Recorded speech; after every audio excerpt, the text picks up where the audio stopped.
Welcome back to the COO's Corner podcast. And today we're going to continue our discussion with John Knotts on Is the COO the new CEO? And we kick off our discussion on the whole matter of building operational resilience.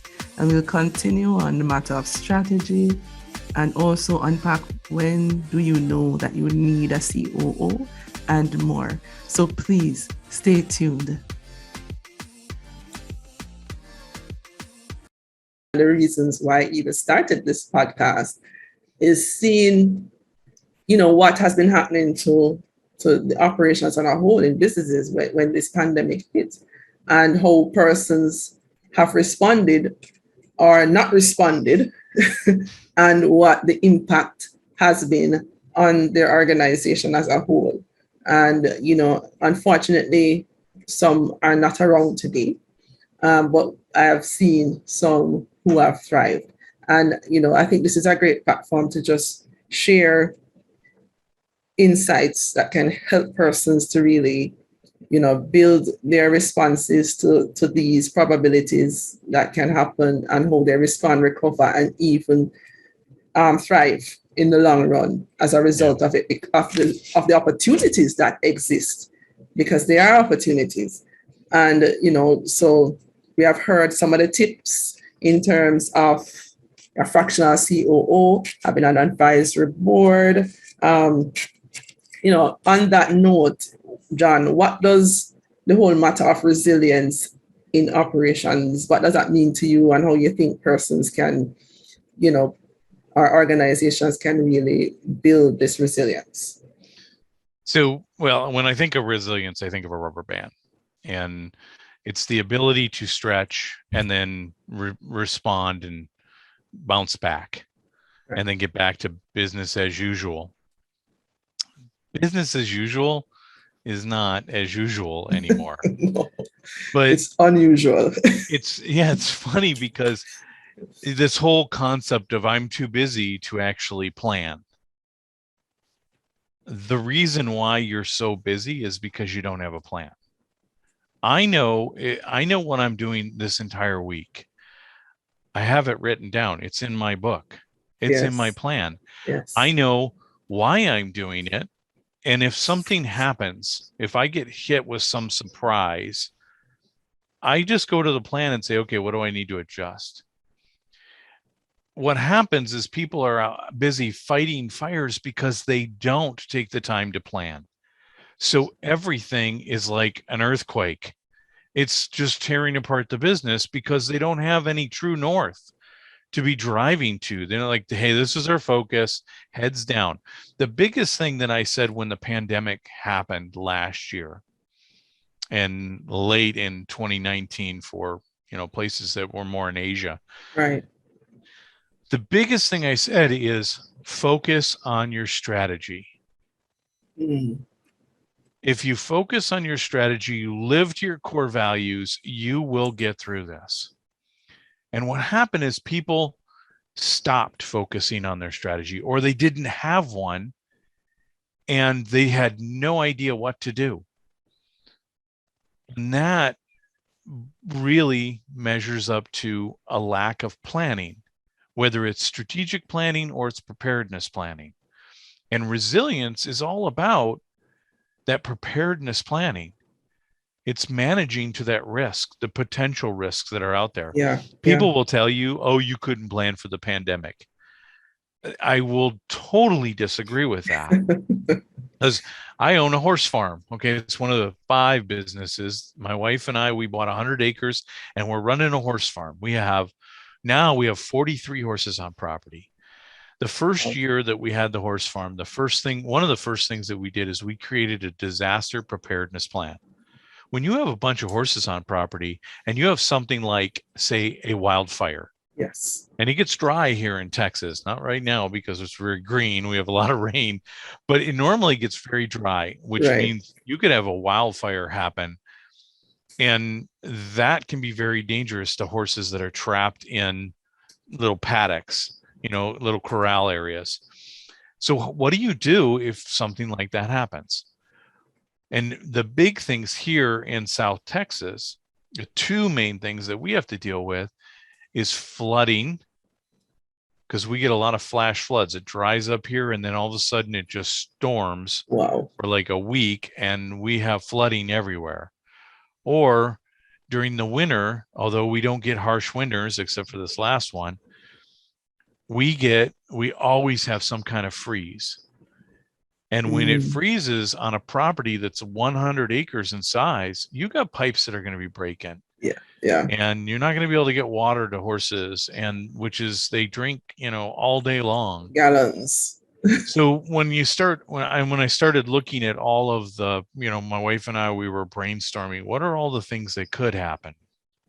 And then we put it into the matrix, just regular risk management, likelihood, impact. Impact, exactly. And here were the two things that were the most important. So we created a checklist for each one of them. What should we do? And every time that we see there's the potential of either one of those happening, everybody here on the farm knows how to pull out the checklist and start running it. Gassing up the vehicles, making sure that we have hay and feed and medicine, because we may not be able to get to that stuff. We have a submersible pump that we put into our pool that runs water into troughs so that we can bail water into troughs out in the pastures in case our well shuts down. Wow. So there, like little things. When the pandemic happened, all we did is sat down in one day. Is like 2 hours. We pulled out both of the checklists and we went through each one of them and made a third checklist. It was like a mastermind concept. Yes. The higher brain was the new checklist. Yes. And there were a couple things that I thought was going to happen. I thought that there was going to be a shortage of gas and there was going to be a big run on gas. That didn't happen. I also thought that there was going to be a run on banks. So we pulled a bunch of cash out. We were prepared. Didn't happen. I didn't plan for a run on toilet paper, but I don't think anybody really did.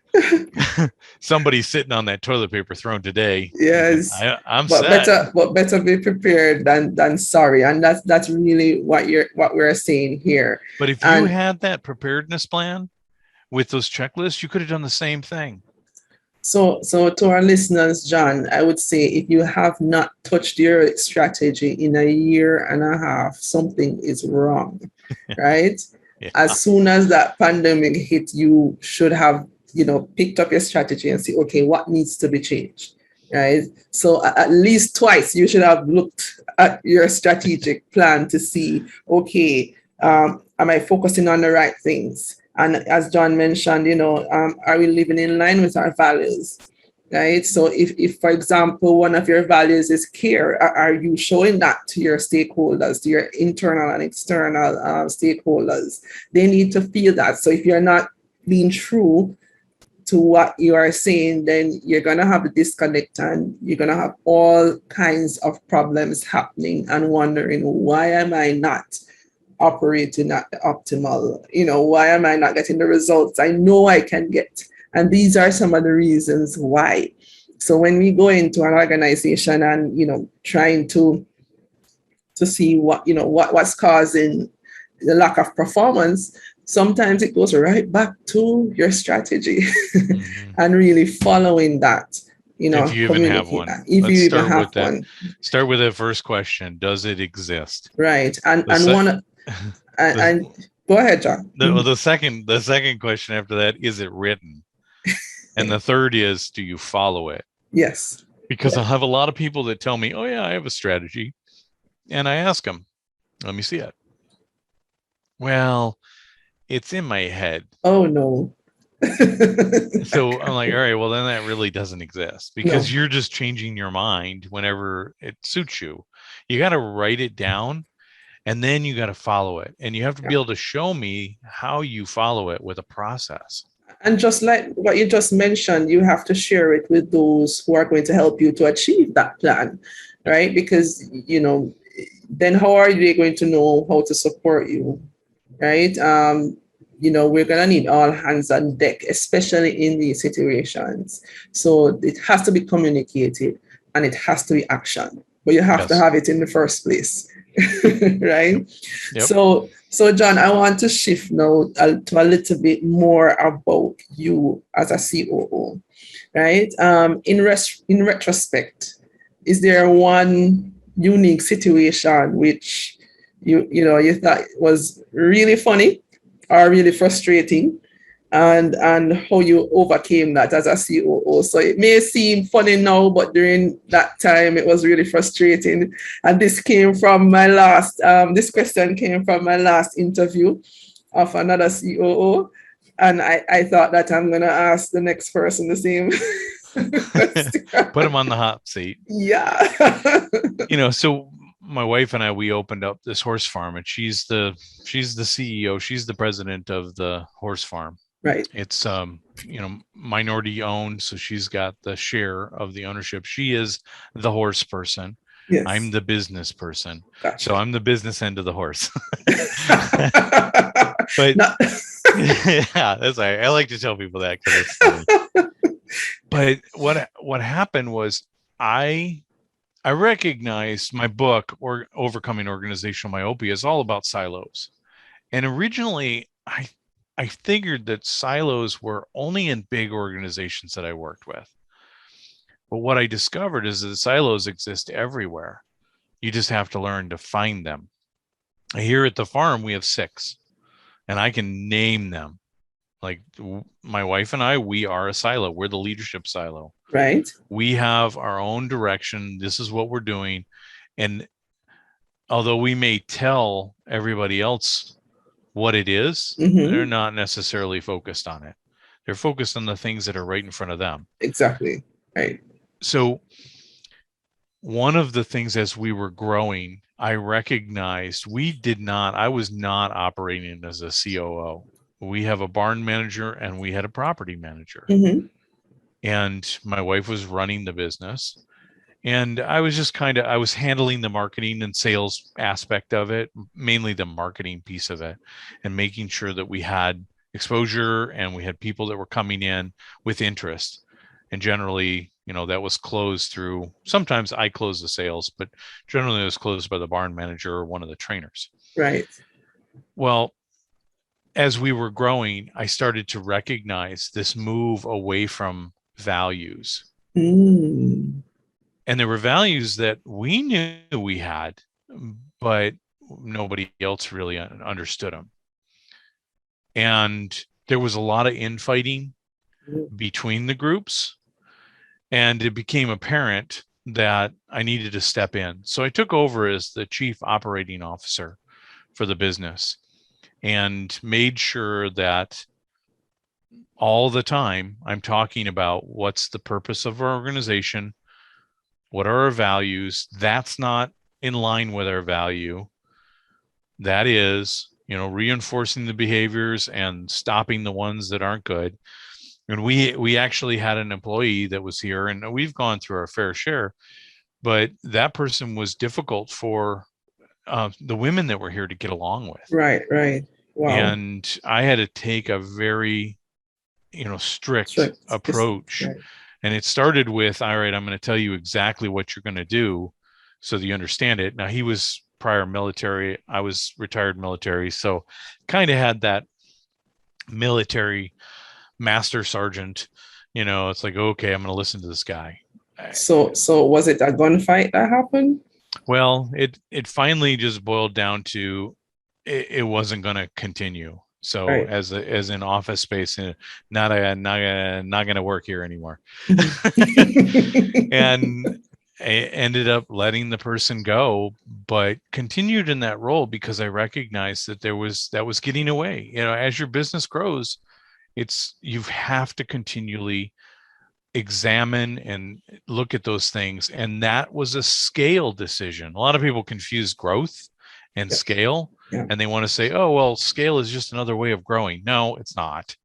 Scale is what you do when you grow. Your complexity gets added, more work gets added. Yes. You have to adjust the way you operate. And some of it is you need to get back on your strategy, and you need to make sure everybody, now that your organization has gone from, we had like 5 people here to 12, just doubling that.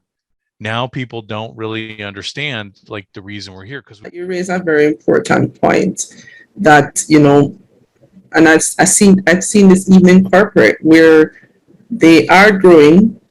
There's nobody handling operations. There's a lot of turnover, a lot of issues, even if they're very small, with communication and just engagement, etc.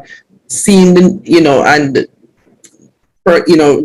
getting the buy-in or sign off that you need somebody to handle the operations and that the CEO can't do everything.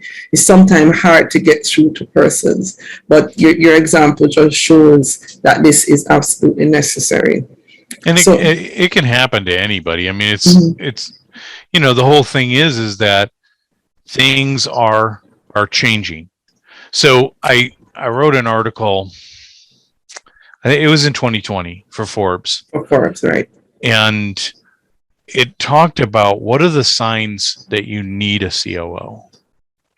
When like if you were to assess your organization, and you're the CEO, and you're sitting there and going, "Do I really need this?" The first question is, are you spending all of your time working in the business and not on the business? Because there's a good Absolutely. chance that you're trying to run everything you're trying to do. And you said that at the very beginning that sometimes the CEO and the COO are the same person. Yes. When that's the situation, you end up, as you grow, you end up spreading yourself too thin, and you have to focus on fighting the fires because that's where the work is being done. So you're not working on the strategy. You're not No. working on the No. future. If you go home every day feeling that you're overwhelmed and you're struggling, Mhm. you probably need a COO. Absolutely. Wow. Wow. If you know that in your leadership team that you manage, they need strengthening, but you don't know how to do it, you need a COO. Because a COO, their job is not only to be the mentor and the coach to the CEO, but also to the other leaders in the organization.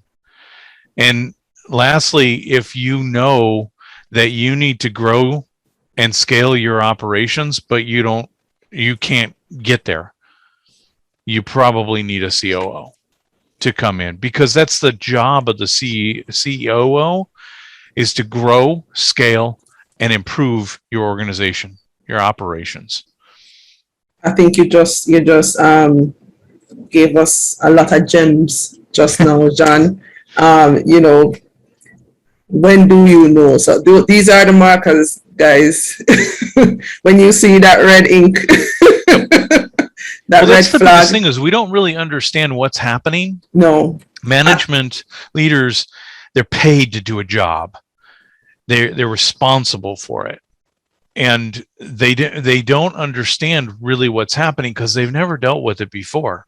Especially when you have a growing organization, Yeah. you're growing into new territory. You never experienced And this. John, many just live in the frustration every day, and Absolutely. not realizing, hey, there's something that needs to be added to the structure to make this work. Yeah. And the answer to that is a COO. Right. So we want to thank you for that, John. And And it might be a fractional COO. it might just be a fractional COO. And we love that.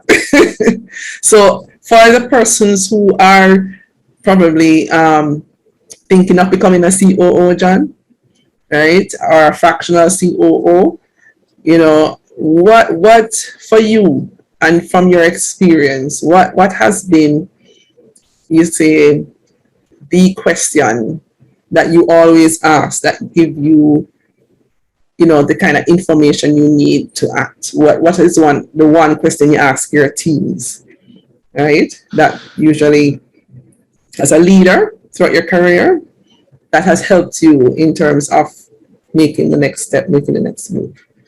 So, well, let me see if I clarify the question. So somebody that's working for me is interested in becoming a COO, and what would I tell them? Yeah. Or, yeah. Okay. Or Well, what has worked for you So in your this has been career? a discovery process for me, because when you go out there, and if you were to do a little Google search out there, What would we do without Google? If you did a Google search right now and you said, what does it take to be a COO? There really isn't any guidance out there. No. Most of the time, nobody's really clear on what the definition of a COO really is. But what I have learned is that you need to establish a roadmap. And you need to say, okay, here's some things that I need to accomplish in my life. I'm going to have to work in more than one company in operations. That's going to have to happen. Right. Because if I spend all my time in one company and try to grow up to be the COO, I really don't have any broad experience. It could be all in the same industry. It might be in different industries, but you really need to know operations. You better, because it's operations, you better understand project management, process improvement as a minimum. It's really helpful to understand how to stand up a PMO, what their job is, understanding agile, and understanding change management. Absolutely. Because in operations is where the bulk of process improvement and project management occurs. Absolutely. Yes, it happens throughout the organization. Don't get me wrong, that process improvement occurs everywhere and projects occur everywhere. We do everything in projects. But the majority of it, how work gets done, is usually done through that effort. And the majority of the major processes to drive stuff are within your operations. I really agree with that. And I have been doing some research myself, and I'm finding that change management is one of the key ones that they're going to need as a COO going forward. And one of the big things for a leader's perspective is really to understand the concept of change readiness. Change management is very much, it's happened and now we have to manage the change. In today's day and age, you are behind the power curve when you're managing the change, because there's too much change happening. That's why we measure change saturation, because we just have too much change occurring, not because of necessarily our business, it's just because of what's happening around us. Yeah. So what I would implore leaders to do is to figure out what change readiness really means and how to achieve that. Right. So those are like, okay, this is your roadmap starts with, you're going to have this operational experience. Then I expect you at some point to open up your own business and learn what it means to be a CEO. It doesn't matter if it's successful or not. It doesn't matter the size. But, open up a side business, something that actually teaches you all of the aspects, because you're going to learn marketing, you're going to learn sales, you're going to learn HR, you're going to learn finance. You're not going to be good at any of it, but unless you already are good at it. But what it does is it really teaches you, all this stuff is really important to make this work. And you get to understand what that CEO is going to be faced with. Exactly. Or that marketer or that IT person. So you can more relate to what's happening and can connect with them better to break down those silos. So that's exactly. Absolutely important. And I think so. If you are a person thinking of being a COO, John has just highlighted, what needs to be done. So, John, for you as a leader in your career, what's the number one question you have used in leadership in your career? Persons normally have one question that they always ask that just gives them, The question that they ask me? No, or the question I ask them? You ask persons, the teams that you manage. What's that question? So I'm going to seek out your curiosity. That's a good one. I have realized that if you want to be a leader, you have to be able to ask why. So when I'm telling you, and a lot of leaders don't like when people ask them why. But if you are told to do something and you can only do what you're told to do and you don't question it, you just go and do it because that's what makes you happy, you are a follower. You are not a leader. If you ask, why are we doing this? Is there a better way? What do you hope to gain? What are you trying to achieve? Those kind of questions is coming from curious, and it forces the leader to think about what they're doing. Now I've been doing coaching and consulting for 25 years. And the question that I ask of people is, what are you trying to achieve? And people will tell me what they want me to do all day long. But what I want to understand is, why are you doing that? Why do you want to do this? Because the question of why puts you in their camp. It immediately attaches you to their mission. And not necessarily the mission of the organization, but their agenda mission. And it shows that you actually care. I've always said that if you really want to be successful, one, as a coach and a consultant, but anywhere in life, is that you're two things. You're a solution provider and you're a trusted advisor. The only way to be a trusted advisor is to be part of their agenda. Absolutely. Very, very to well. Understand it and to be there to support it. Couldn't have said it better myself, John. I mean, phenomenal discussion. So thank you, John. So you heard it, ladies and gentlemen. Just go to his website at www.crosscutter.com or just look him up on LinkedIn at John Knotts, Knotts. Right? So you know where to find him. And thank you so much for listening in.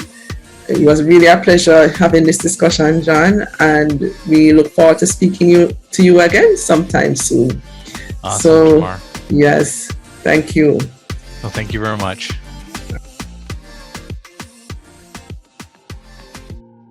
Thank you so much for listening in.